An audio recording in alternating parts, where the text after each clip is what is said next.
आज हम बात करने वाले हैं वही एप्स्टियन जेफरी एप्स्टियन के बारे में। उसके फाइल्स वगैरह के अंदर ना घुसते हुए सिर्फ उसकी जो पर्सनल ज़िंदगी थी, कहाँ पैदा हुआ, क्या कुछ किया उसने, वो डिस्कस करेंगे हम। तो भाई एप्स्टियन फाइल ने पूरे देश में, पूरे वर्ल्ड में मतलब डामाडोल की स्थिति कर दिया भाई। तो बात नो है, जो ये एप्स्टियन था, लास्ट आपने अगर देखा हो तो मोदी के बारे में ट्रंप ने क्या कहा था आपको पता है?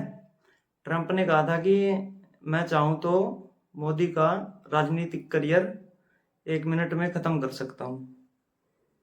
तो सोच लीजिए कि अमेरिका के पास एप्स्टियन फाइल में क्या क्या हो सकता है।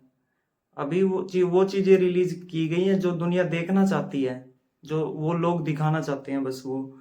आज हम बात करते हैं एप्स्टियन के बारे में भाई।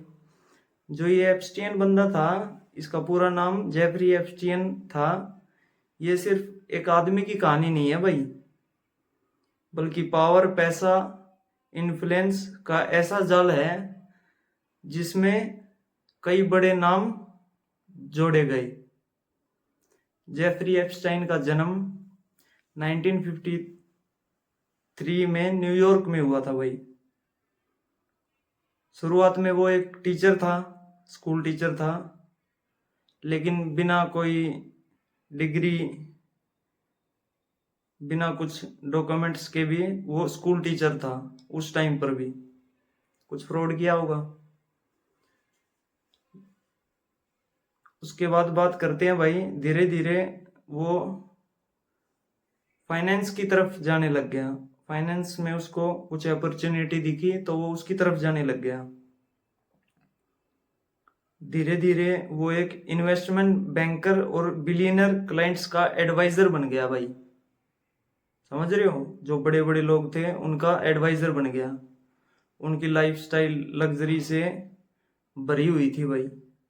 प्राइवेट जेट, अलग अलग प्रॉपर्टीज और एक प्राइवेट आइलैंड भी था उसका। एप्स्टियन के कनेक्शन बहुत पावरफुल लोगों से थे।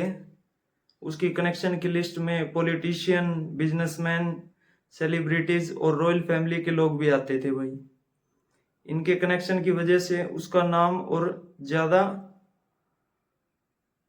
लाइमलाइट में आया भाई उस टाइम पे।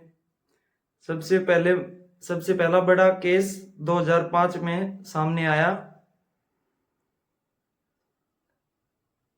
एप्स्टीन की सबसे कंट्रोवर्शियल प्रॉपर्टी प्राइवेट आइलैंड, जिसे लोग लिटिल सेंट जेम्स के नाम से जानते हैं, ये इलीजिबली हाई प्रोफाइल प्रैक्टिस होती थी। मीडिया ने इसे पेडोफिल आइसलैंड भी कहा है। एक और बड़ा नाम है जो इस केस से जुड़ा हुआ है, वो है गिसेलेन मैक्सवेल, ऐसा ही कुछ नाम था। अच्छी इंग्लिश नहीं है मेरी भाई, इसलिए बता रहा हूं आपको। मैक्सवेल पर आरोप थे कि उसने एप्स्टियन के लिए माइनर लड़कियों का रैकेट 2021 में सेक्स ट्रैफिकिंग चार्जेस में उनका नाम आया भाई, और यूएसए ने उसे लंबी सजा सुनाई। जो ये मैक्सवेल बता रहा हूं मैं, इस बंदे को अगस्त 2019 में जब एप्स्टियन गिरफ्तार हो गया था, वो जेल में था, तब उसकी मौत हो गई। ऑफिशियल रिपोर्ट्स के मुताबिक उसने सुसाइड किया, लेकिन इस मौत की कॉन्स्पिरेसी थ्योरीज को जन्म दिया। इस मौत ने, लोगों ने सवाल उठाए कि इतनी हाई प्रोफाइल केस में सिक्योरिटी लैप्स कैसे हुए, जेल कैमरास काम क्यों नहीं कर रहे थे, गार्ड्स ने मॉनिटरिंग क्यों नहीं की।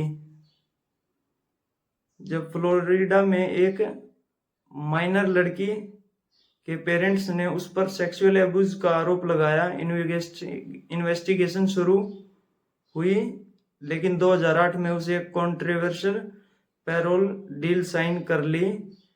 डील के तहत उसे सिर्फ 13 महीने की सजा मिली, वो भी वर्क रिलीज के साथ। लोगन ने ये डील पर सवाल उठाया, लोगों ने इस डील पर सवाल उठाया और कहा कि पैसा पावर ने न्याय को प्रभावित किया है। सॉरी, थोड़ी गलतियां हो रही हैं मुझसे, लेकिन असली धमाका 2019 में हुआ। जुलाई 2019 में एप्स्टीन को फिर से अरेस्ट किया गया, इस बार फेडरल चार्जेस के साथ। उस पर सेक्स ट्रैफिकिंग और माइनर गर्ल सेक्सुअल एब्यूज और अपनी देसी भाषा में जो लगती है 76 वगैरह, ऐसा कुछ ये लगे। और उसके बाद इन्वेस्टिगेशन में पता चला कि उसने अपने प्राइवेट आइलैंड और न्यूयॉर्क मैंसन था, वहां लड़कियों को बुलाया जाता था, यहां से एप्स्टीन फाइल का नाम मशहूर हुआ। कोर्ट डॉक्यूमेंट्स और इन्वेस्टिगेशन रिकॉर्ड में कई बड़े नाम मेंशन हुए, हालांकि किसी का नाम आने और किसी दोषी साबित होना अलग बात होती है। कई लोगों ने इन डॉक्यूमेंट्स में अपना नाम आना गलत ठहराया। ओके, तो इतना ही था भाई इसके बारे में नॉलेज, जितनी मेरे को थी और जितनी मैंने इकट्ठा कर रखी थी इतनी ही नॉलेज थी भाई, इतना पता था। नॉर्मल सी बातें बतानी थी, वो मैंने आपको बता दी है। धन्यवाद भाई सारे भाइयों को। राम राम, जय बाबा खाटू श्याम की भाई।